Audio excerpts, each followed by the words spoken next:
it makes very little sense to me that marriage is assumed to be a thing you will do when in fact we as a species are so unbelievably bad. Terrible.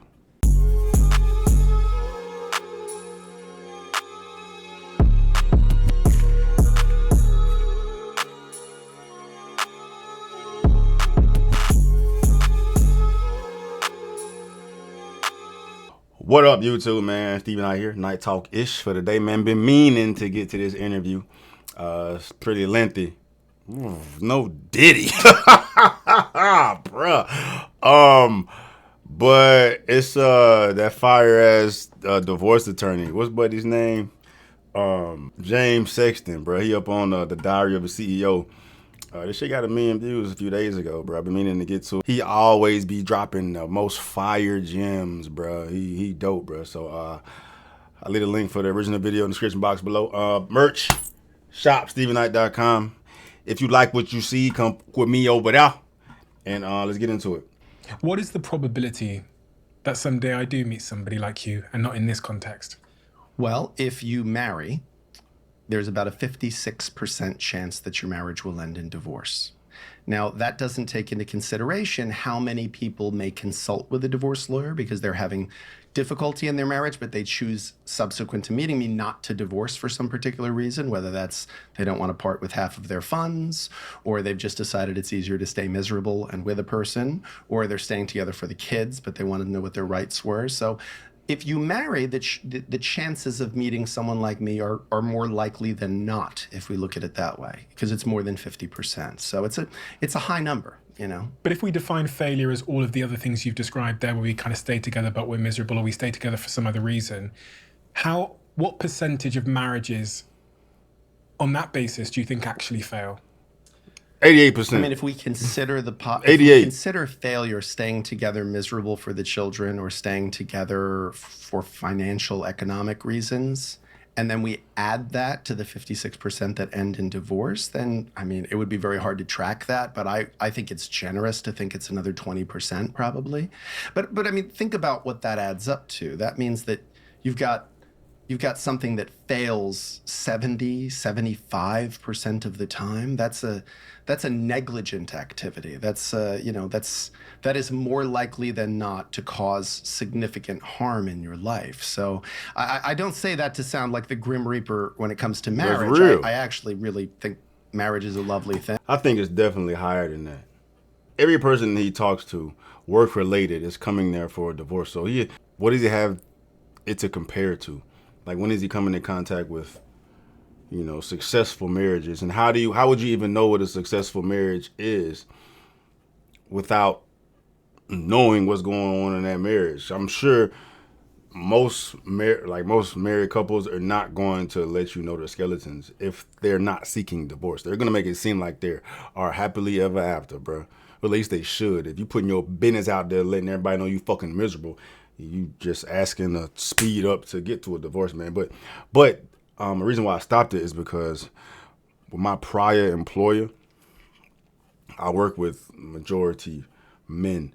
And I remember asking quite a few people this question. I asked them, if you didn't have kids, would you still be married, bro? And I can't remember how many people I asked. It was over a course of a few days, man. So it's quite a few people, man. And I can't remember the exact number, but put it like this. There's only a handful of people that said they would still be married. Most of them said, yeah, I've gotten divorced a long time ago if I didn't have these kids, bro. That's what I'm saying. It's way more than the 20%. He adding on to it, bro. Which is fucked. I think the statistic that's even more interesting to me than how many marriages end in divorce or how many people stay together miserable is that 86% of people who divorce remarry within 5 years. So think about that. Now you've done this thing, it's failed. You've gone through this difficult process of having to undo it. Got people brainwashed. And now within 5 years, 86% of people remarry. I mean, so that tells you how important this is to us as humans, how drawn to this idea, this technology of marriage we are. And that to me is fascinating because I've often said, like, I'm not sure what marriage was designed, what problem is marriage designed to solve? See, the fact that it takes this long to think. If I said to you, what purpose does this technology, this mug, what does it serve? Well, that's easy, right? It's a nuclear family, right? That's what they say. I can argue against it because you can have a nuclear family without getting married, clearly. But nuclear family is one of the pillars of community, stable household, stable kids, productive members of society when there's mom and dad at home who call each other husband and wife. But how was that so? How can it be so beneficial for society when people get divorced as much as they do? You can't have one with the other. When people say this is conducive to a productive society, you're comparing today to the Stone Ages when people didn't get divorced. And families were much happier, less broke. Mama stayed home, took care of the kids and all that shit. When the nuclear family was a nuclear family, it's 2024 now, bro. It's modern women season, bro. It's beta boy season, bro. It's different out here in these streets, man. The mind state has to change. That Disneyland Cinderella story that all, especially specifically these women, have imprinted in their mind has to change in order for people to truly be happy today, right? Because shit ain't working. But marriage, something so ubiquitous that it's assumed if you're dating someone for a few years and you say, guess what, we're getting married. Everyone goes, of course, phenomenal, congratulations, that's great, of course you're gonna do that. You know, you make an honest woman of her, of course. Whereas if you say, you know, we've been together for 3-4 years, we decided we're not gonna get married, people go, oof, what's wrong with this guy? He's got intimacy issues, he's not getting married. You know, what's the problem that you don't wanna get married? Whereas rationally, the response should be, you know, oh yeah, we're getting married. What? Are you kidding me? Why are you doing that? It's like someone saying, I'm gonna go skydiving. It's like, wait, are you crazy? That's a dangerous thing to do.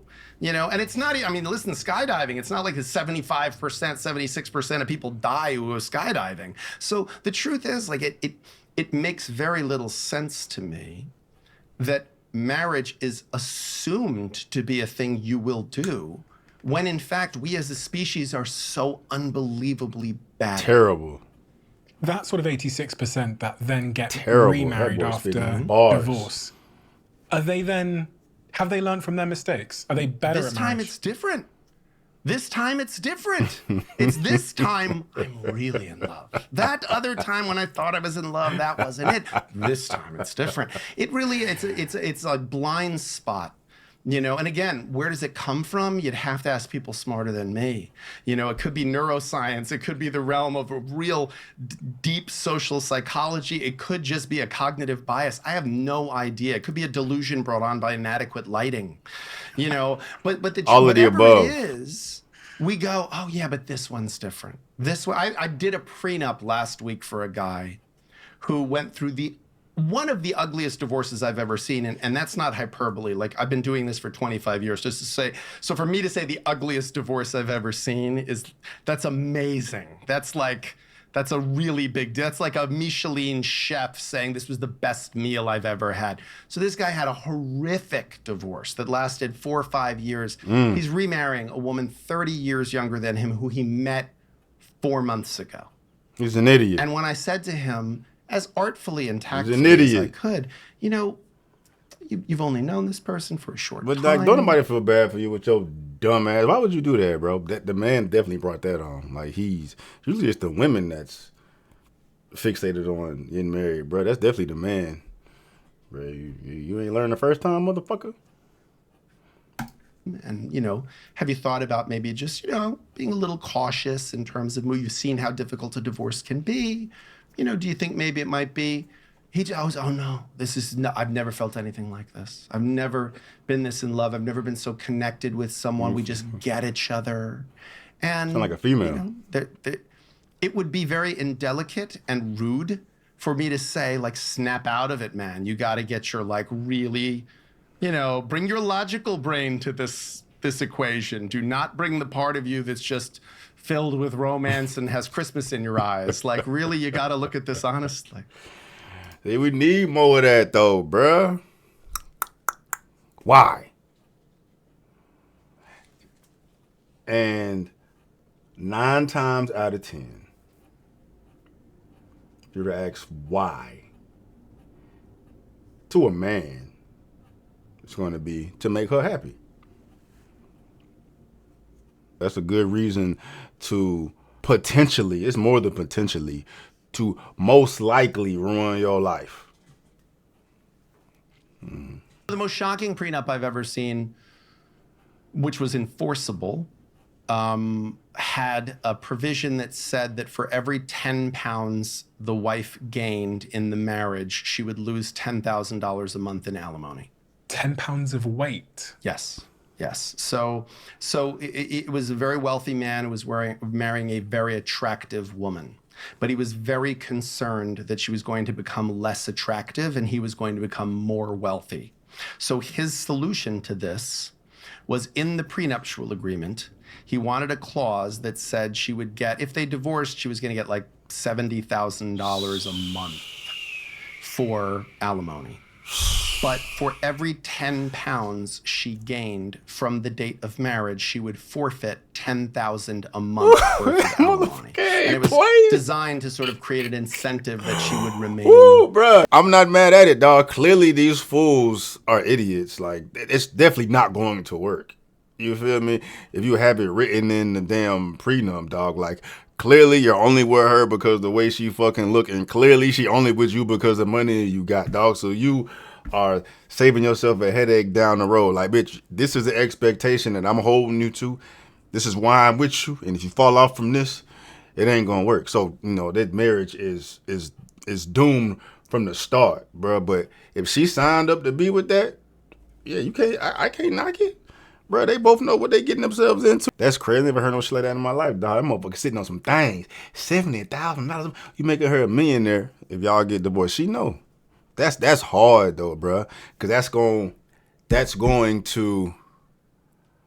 Well, nah. It's gonna keep her fit for sure. If she pursues a divorce with his ass, she can make sure she got to be, fit as a motherfucker, bro, because she can still ask for a divorce and get paid regardless, dog. She could be incentivized to leave, but if you incentivized to leave to try to concoct some divorce or get paid off your boy, you want to get paid the most, you better keep that ass in shape.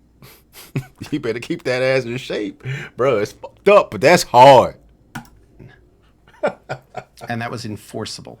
Fire, meaning bro. They tried to challenge and set aside that provision. And the court said, this is a disgusting provision.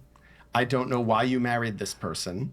Facts. But it's enforceable. It's a 'Cause contract. you did it, The two of you man. signed it, and you had a right to sign it, You and you did agreed it. to these rules. And they may be ridiculous rules, but you agreed to them. And you She have a know right what she's to getting do herself into. Do you Nobody think that mad was for. love? What? Again? Ain't nobody feel bad for you. You agreed to them, and you have a right to do that. Do you think that was love? Again, I think it's a kind of love. I think it's a form of love. Is it a form of love I'd be interested in? No, I think it's very shallow in some ways. There's something very honest about it. I mean, you can't argue with the fact that there's something Yeah, very... the only love he thinking about is loving himself. It ain't got nothing to do with her. I mean, that's funny, dog. upfront about it. He was making very clear and putting in writing. That is not to death do us part in sickness and in health. That is not it, bruh. That's fire. I consider your physical appearance vitally important to this relationship. And by the way, don't skip the other side of that equation. Yeah. She was going to get $70,000 a month. 70 That's bands. a very impressive number. So, And then if cuz like went broke the next day, if cuz like lost it all the next day, that bitch is gone.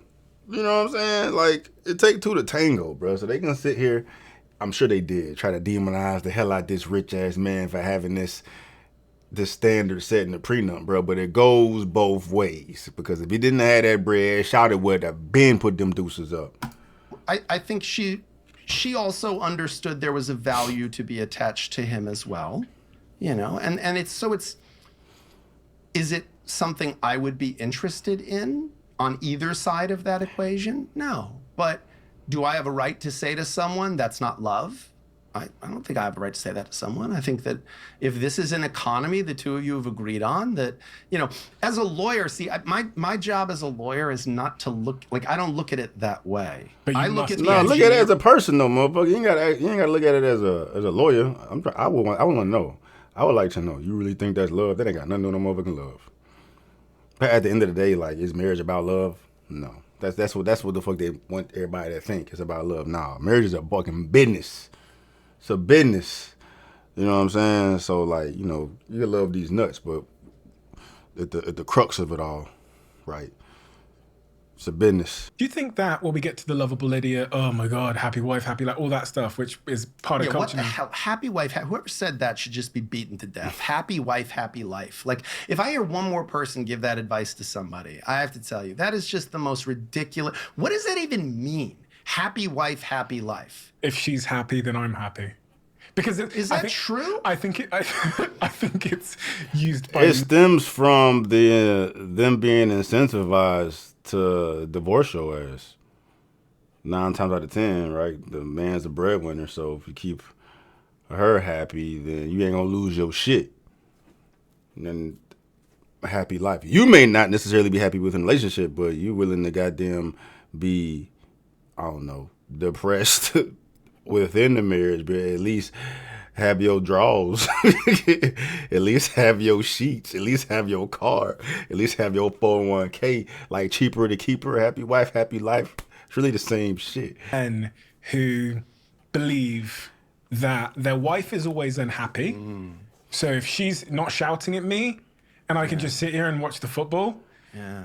then all is Boy, well. is that something to aspire to? You know? Man, I can't wait, for someday for my kids to just sit there while the person in the other room is just mildly dissatisfied with them, and they can just sit and watch, you know, the football game. Really? That's You know, the that's sad what we're- part about that shit is, I bet the majority of relationships probably function that way. And that's more of like older couples and shit too. You know what I'm saying? Like, where they get to a point where it's like, man, bitch, just shut the fuck up. You know what I mean? Let me watch the game. Goddamn. You know what I'm talking about? Like, just give me my piece that fucking way. You feel me? I bet you the majority of relationships are like that, bro. They just don't want their woman goddamn nagging. That's it. Just shut up. Sometimes I'm cool. Which is fucked up. aspiring to, that's what you hope for. Like, I gotta tell you, I think our goals are really misaligned. You know, my greatest accomplishment in life is my children. Really? That's your greatest accomplishment in life, is your children. Let me ask you this. What will your children's greatest accomplishment in life be? Having children? Because guess what? This is the ideology of a cancer cell. Growth for the sake of growth, for the sake of growth, for the sake of growth. Reproduction for the sake of reproduction. I don't think that's the highest, noblest goal. I think there should be something in there about quality of life, about making the world or the experience See, I of gotta others. disagree with him on that though. You can't confine it just being cancer cells and multiplying and shit, man. You're talking about your kids. It's how you pour yourself in to your child and making sure they have the best life as possible. Not just simply giving life to this child. It's producing a certain life for that child. Morals, ethics, values. Trying to raise a productive member of society. Making sure that they're better off than you are, bro. It's much more nuanced and much more involved than just, you know, giving life to a child. It ain't that, man. And I have to tell you, a good relationship, you know, it's kind of hard to quantify. But man, I know what sucks. I know a bad relationship when I see one, and we all know them. So what's more uncomfortable? That relationship where, you know, at least she's not yelling at me and she's only mildly dissatisfied and I can just be left alone for an hour and watch the football. Or having to have an uncomfortable conversation, again, while you're still like each other, but there's a little slippage. There's a little something going in the other direction, and I don't want it to go too far. I mean, put it into the physical context. It is a whole lot easier to maintain a healthy weight than to gain 100 pounds and then try to figure out how to lose it. That's much, much harder, and it's much worse for you. And the chances of you actually accomplishing it are way lower. Whereas maintaining a healthy weight, that's not an unrealistic thing to be able to do. I sat here with one psychologist who I'm sure you'll know, a very famous individual, called Jordan Peterson. And he said to me, he goes, you're going to have to sit down for 90 minutes a week and you're going to have to listen to her. And she's going to tell you everything that's wrong. And he goes, if you don't listen to her for 90 minutes a week, you'll be listening to her in divorce court. And he was almost shouting when he says it. The analogy he's making, what he's saying is what you're saying. Yeah. Is you're going to have to... I find Jordan Peterson very entertaining. I've been a fan of his work a long time. And I loved, actually, your conversation with him. What I will say is I think that he's sort of hyperbolic in his presentation sometimes, which I enjoy. But I think we totally agree on this. I think that what he's saying more than anything is that you can invest now in candor and in listening to this other person in a non-defensive manner. And so there's a chapter in my book called Hit Send Now, where I talk about exactly that, where I say, you need to be able to have these conversations, but have them in a way that you're hearing it and you're saying it, you're agreeing. It's a contract that we know we love each other. So we're going to try to say it with love. We're going to try to hear it with love, because I'm only saying it because this is important to me, this relationship, and I want it to be good for you and for me. So I'm going to go out on the limb here. I'm going to take this risk because you're worth it. You are worth it for me to take this risk. It's scary. I'm not excited about having to say it, but you know what? Like, I care enough. And when you say things to me, I'm going to hear it. I'm going to hear it as you saying, I care so much about this relationship. I'm going to say this harder thing to say. And it might be little. It might be, I don't even think it's that involved, though. I mean, communication is key. It's the number one thing any relationship needs is communication. You can't communicate, then you're fucking dead from the start. But it's like, if you two know that you are in a loving relationship, you both know that you care about each other. It's not some toxic ass shit. It's like, both of you should know that either of y'all would never say anything with the intent to hurt someone. You know what I mean? It's only to address a situation, a problem, highlight something that's important. You know what I mean? So neither party should take offense to what the other is saying, because if the relationship is healthy, it's not coming from a bad place. And the presentation is key as well. Delivery is key, especially with the females, bro. You know what I mean? Men, not so much. You can say it to us however the fuck, and we're going to hear it, process it, and move forward. But like with women, you got to use more tact, right? Because they hear with emotions, not with logic initially. But yeah, that's what couples should know. People should know in relationships, bro. Especially if you find yourself getting pissed or offended or becoming defensive by what your partner is saying to you, you shouldn't, because the only reason why it's being brought up is because they want the relationship to be better, and they have both of your guys' interests at heart, especially yours. Yeah, I have your best interest at heart. So there's a reason why I'm saying this, right? So don't take offense to it. How frequent is sex the issue in divorce? As in, I'm not talking about affairs, I'm saying sexlessness. Yeah, that's a great question. Is it increasing? Yeah, so here's what I'll say. There's reverse engineering the demise of a marriage is a very difficult thing for anybody to do, because the two people in the relationship aren't even really fully aware of what's going on in themselves, much less each other. And then an outside observer asking them. So like, you can do all the studies you want of people's self-reported satisfaction or lack of satisfaction in a relationship, or what caused them to become dissatisfied. That is so loaded up with people's delusion and people's projection and all these other things that I don't think you can quantify it. So everything I'm saying as a divorce lawyer who I think is empathetic and who I think for a living puts myself in other people's mind to try to understand what they're doing and why they did what they did and come up with the best and worst possible excuses for it. And then to tell that story, right? Like I'm a full contact storyteller. That's my job. So, and my job, if you're really honest, is to manipulate people's emotional state. My job is to make a judge feel good about my client, bad about the other side, make the other side feel scared, and make my client feel safe. That's my job, is to manipulate everybody's emotional state through the power of storytelling. That's what being a divorce lawyer is. It sounds sexier when I say it that way, but that is what it is. So when we look at that as the job, where does sex fall into that equation?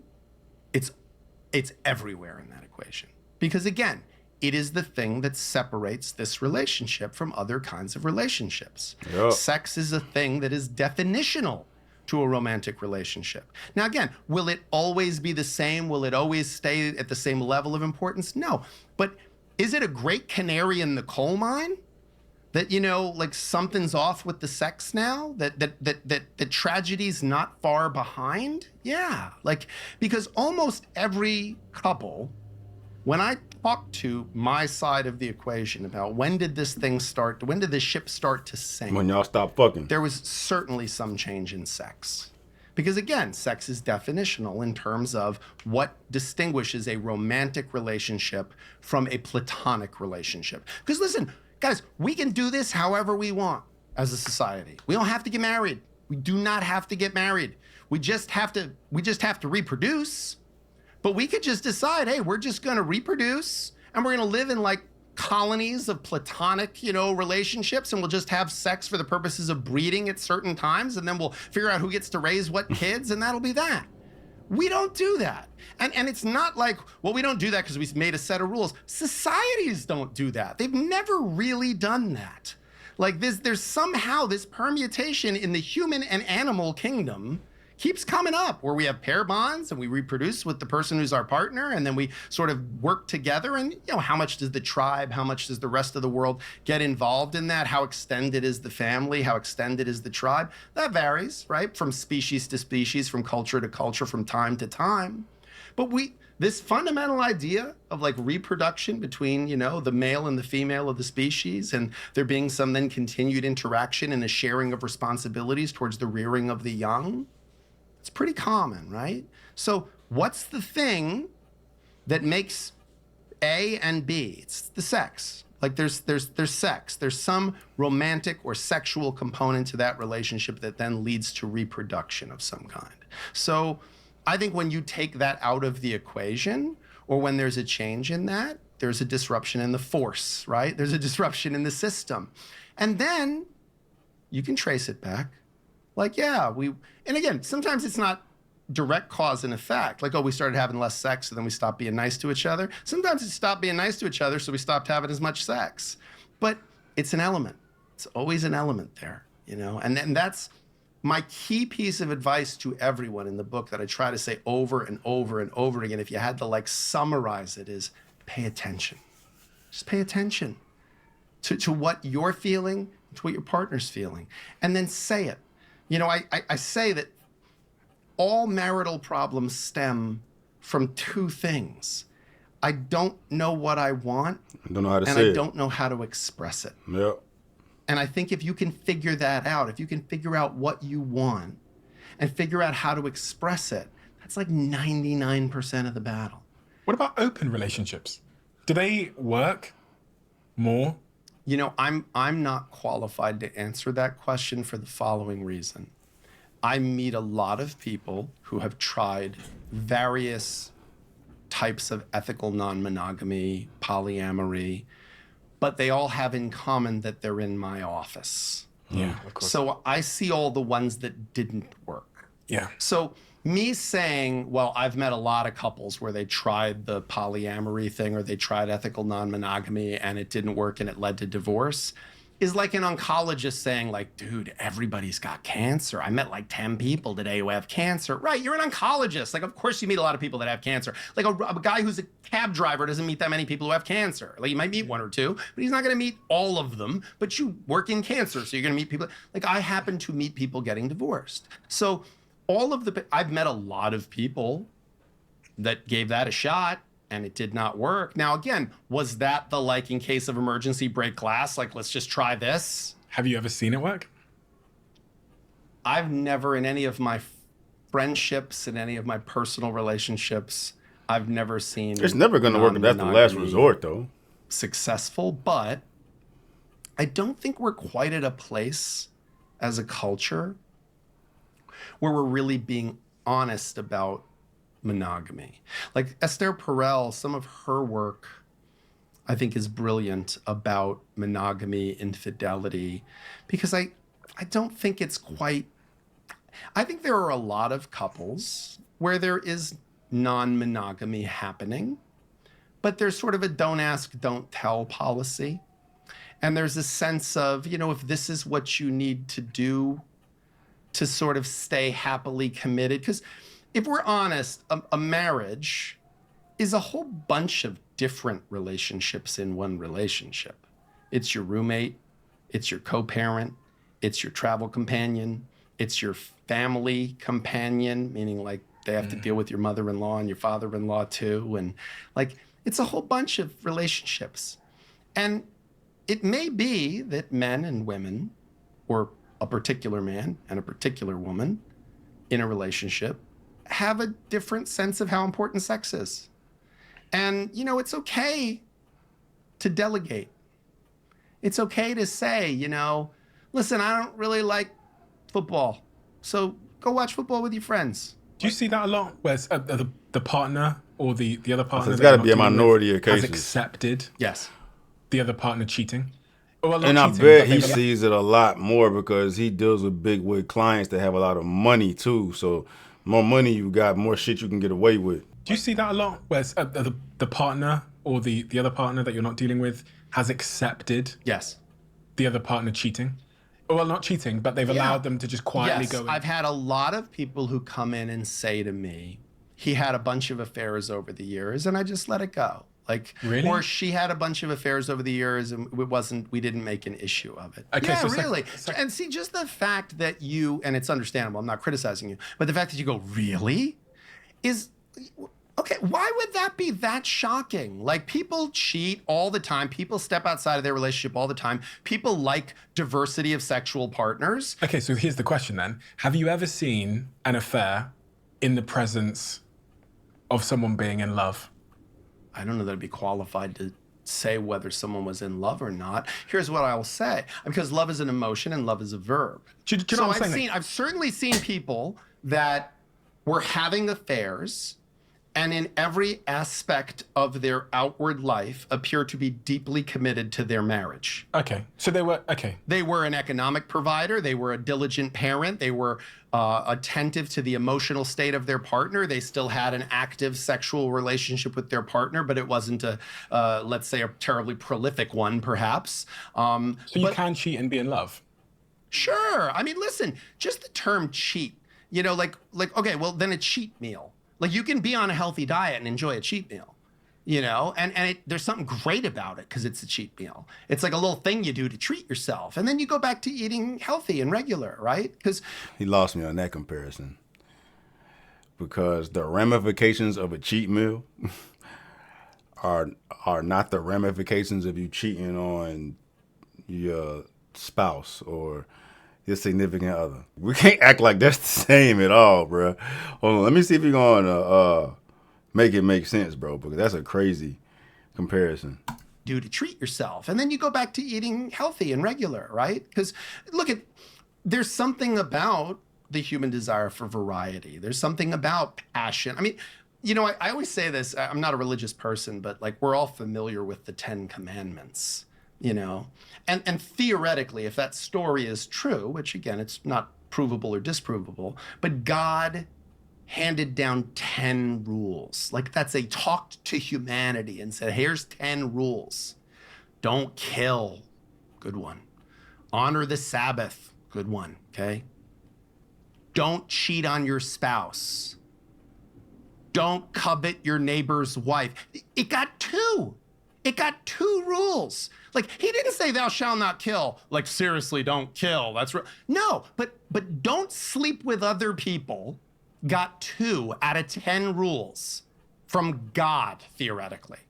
Like, that's amazing. That should show you how long this has been a thing, how human of a problem or issue or compulsion this is. It's the most human thing, this desire. Like, yeah, we want to, Freud, Civilization and Its Discontents. All of these brilliant minds from all over the world, over the whole span of time, have struggled with monogamy, have struggled with sex, have struggled with the desire for sex. Wars are fought over sex. People rise and empires rise and fall. People rise and fall. I used to say that, like, I think 90% of what most of the men I do, they do to get laid. They do. But that's a cop-out excuse for all of this, though. And I get it, bruh.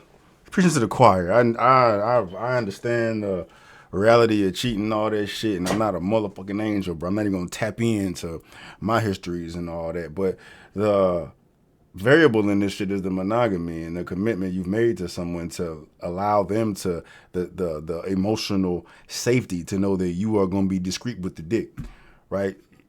We're talking about two different things. It's one of being a liar, being dishonest, and sharing yourself with other people when that wasn't part of the deal.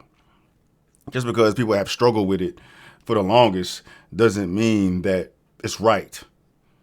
People have been getting murdered since the beginning of time. Does that mean murder is right? We just need to accept it? No, it's like if you have issues with commitment, you got issues with cheating, you can't be faithful, then don't put yourself in a faithful relationship. And there's plenty of people out here that will entertain ones that want to live their life that way. You better be coming with some shit, right? You better be valuable enough for this woman to ignore your discretions and shit. You better not be no regular Joe Schmo out here, and regular Joe Schmoes do cheat. And when they do, they find themselves getting fucked up in these situations, but you better be bringing something to the table, right? But that's just a cop-out excuse. Motherfuckers have been cheating since the beginning of time. Kings and czars and dictators and empires have fallen, wars have been fought over some pussy. Yeah, and all these motherfuckers have been tripping too. Because if they did what they were supposed to do, they wouldn't have had these situations, bro. You got to control your dick, have some dick discipline, show loyalty, you know what I'm saying? Show some integrity, bro. You know what I'm saying? Like, distinguish yourself from the pack. Right? It's part of the deal. And if not, just get you a polygamous relationship or allow your person to know that this is not what you're going to be doing. You know what I mean? But to get in a committed monogamous relationship and to be out here, fucking some bitches or some girls getting some dick because they need variety. Well, if you need variety, you should not be in a relationship. Why work hard so I can make money? Why? So I can get a nice car. Why? So I can attract beautiful women. Yeah. Like, look at the red pill space, the manosphere, all this. Everything is about making yourself appealing to women or making yourself appealing to potential sexual partners, whether it's just one or a whole diversity. Yeah, and then once you tie yourself down to one, that should be it, bruh. I'm talking about two separate things, right? Pussy runs the world, but then once you commit yourself to one pussy, you need to be committed to that one pussy. If you a real one, you do what you say you're going to do. So should we get married? Should we get married? I mean, from a job security place, I hope people continue to get married, because if they don't, I'll be out of a job. But in seriousness, I don't Hell think, no. I think we will continue to get married. Should we? I don't think we should say all of us should. I think we should ask the question. I think we shouldn't assume we should get married. That's what I think. I think that we should ask the question, what is the problem to which marriage is a solution? And do I have that problem? And will it solve that? Ooh, that's a bar. Say it again. That's a bar. That's what I think. I think that we should ask the question, what is the problem to which marriage is a solution? And do I have that problem? What is the problem in which marriage is a solution? And do I have that problem? And the only ones that are going to be having problems with it are women. Guarantee you, bro. Overwhelmingly. 95% women, 5% men. And will it solve that problem? Because and will it solve that fact problem? That it's an odd question to say when someone says, I want to get married. that it would be odd for me to go, why? Yeah. Why is that weird? Like if you said, I It's like wanna have a religion, bro. podcast. It's religion. Why? It's a perfectly reasonable question. I want to go to Florida. Why? I like the weather. I have a friend there, whatever. I want to get married. Why? What do people respond when you typically ask that question? What's the most frequent response to the reason for the invention of the Look at him technology of crazy marriage? for asking. Because I posted many years ago that I was suspicious about marriage, and I remember all the comments that I got and different people arguing different Calling things. your Whether ass it up. holds them. It holds Oh, the. it's controversial. It's super controversial. People get very attached to it. I remember one of them. I remember was a case that it's the best environment to raise kids in when the parents are in that kind of bond. I heard another one which means that you stay and you solve the problems instead of running away. So marriage is really good for that regard. But you know the reasons why people say marriage makes sense. What are those key reasons why? I think that there's religious reasons. That's a big one. I get yeah, all of the course. time. In the comments, It's the there will main be like one. a billion people that go, marriage is a covenant between God and da-da-da," and it's as if like I hadn't heard of this. You know, as if I didn't go to Catholic school my entire life. Like, yes, I get it. I get it. That's a belief you have, and that's okay. Like, my beliefs don't require that you believe them.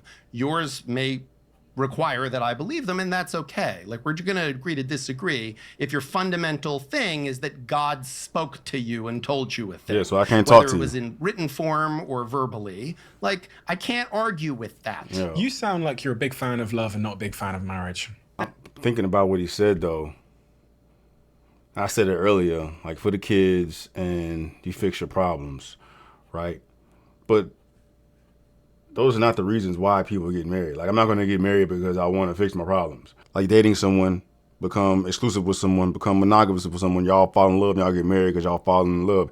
Y'all are not getting married because that's the most conducive environment to raise kids. That's not a reason why you get married. That's a reason to stay married, but to get married, why? Why?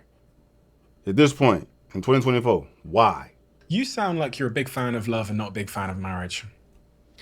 I'm a fan of marriage to the extent that it facilitates love, but I just don't see a nexus between those two things. I don't think these two things have that much to do with each other. And I think to the extent that they have something to do with each other, they probably could have existed without the marriage. Like, I think marriage is a symbol of something, and I don't think you need the symbol to have the something. It's confusing a finger pointing at the moon with the moon.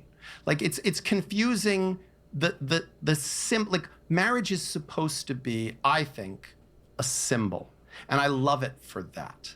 I love the idea of two people who are so excited about how they make each other feel and how the effect they have on each other and the effect that the other has on them, that they want to get up in front of a bunch of people who they know and say, this is my person. I found them. And I'm going to stick with them through good and through bad. And I'm going to see their blind spots. And I'm going to not be a yes man. I'm going to tell them when they get it wrong, but with love. And I want them to do the same thing for me. I want them to cheer for me, and I want them to be on my side, and I want them to disagree with me when I need to be disagreed with. So I don't make really dumb decisions just because I got a cheerleader all the time behind me. Like, I got a cheerleader because I need one. The world sucks, and everybody's always criticizing me, and I criticize myself constantly. But having this person next to me who goes, man, you can do this. Come on, get up. You can do it. You know, or I fell down. It's okay. People fall down. You're great. Get up. Come on, you can do it. Or who's going to say to me, you know, yeah, I know you're doing this for this reason, and I get it, but I don't think it's going to make you feel what you think it's going to make you feel, so maybe don't do it. And I'm going to go, okay, they wouldn't say that if it wasn't out of love, so I'm going to hear that, and I'm not going to be afraid of it. Like, and I want to get up, and we're going to say this to a bunch of people, and then we're going to wear rings, because it'll be a reminder for us and for the world that I got a person, and that's my person, you know? Dude, how do you not cheer for that? That's incredible. It's But that's great. not what it is no more, though. Without the Yeah, of course. Without the contract. Of course. What, are you going to get the government involved? For what? Like, well, you have to get the government involved. Really? Like, that story I just told, that's the story. That's the feeling. That's the interpersonal connect. When you say to most people, they say, I'm getting married. You go, why? First of all, they look at you like you have lobsters coming out of your nose. Like, the question never even occurred to them. Why? Well, because you get married. That's what you do. That's insane. But if you say to them, why? Facts. they'll usually say something that's a total non-answer. Well, I'm in love. Okay, So why does that mean you have to get married? Well, because I want to, I want to maintain that connection. Okay, wait, how specifically is marriage going to maintain that connection? And again, if it's a public declaration, okay, I think there's value in a public declaration. If I want to, I don't smoke cigarettes, but if I was smoking cigarettes, and I want to quit smoking cigarettes, there's value in getting up and saying, hey guys, just so y'all know, I'm going to quit smoking. And if you love me, I want you to help hold me accountable. So if you see me smoking or if I ask you for a cigarette, don't give me one because I really do want to quit smoking. There's value in that. There's value in the tribe all going, all right, man, that's what you want. Let's do it. We're committed to it. It's the same thing with marriage. If the purpose of marriage is to say, hey guys, it's really hard to be monogamous. I don't know if anyone's noticed. So, and like the world is really antagonistic to marriage, but like I really want all the great things that come from having a person who sees my blind spots and who's supporting me and I'm supporting them, and the symbiosis, the beauty of that relationship and the connection of those two people. So I want you to hold me accountable. I want you, my friend, that when you see me looking at the other girl, that you go to me, hey, bro, forget about what you got at home? Come on, man. You got a good one. They're still not going to do that, though. Like, I want you to hold me accountable. I want women out there to see that wedding ring and to go, yep, not him. Not him. Even if he talks to me, not him. He's married. Let's leave that one. Why? Because if it was my one, I wouldn't want him talking to some other girl, so I'm not going to talk to him. Instead, it's not what we do. That is not what we do as a culture. You ever want to get laid? Put on a wedding ring. Facts. Suddenly you're safe. Suddenly you're a guy they can talk to and he's not on the make because he's married. He's wearing an outward symbol of his relationship. Again, like, this is crazy. It's crazy because we're just not being honest about what this thing really is. Marriage is a legal status. It's a government intervention. Everything else is just stuff we're putting on top of it make and yourself calling feel better it that about it. thing. Yeah. But you can have all that stuff without having legally the status of marriage. Yeah, y'all dropping bars. First couple times I disagree with some of his assessments, man. But yeah, I as far as the idea, institution of marriage and how the government butts into your shit, man, fuck all that, bro. Fuck all that, dog. And like I said, I guarantee you it's damn near close to 90% as far as the divorce rate and the couples that are unhappy with their marriages. It's probably astronomical. Never find out, but astronomical, bro. But yeah. Dope interview, man. Thoughts?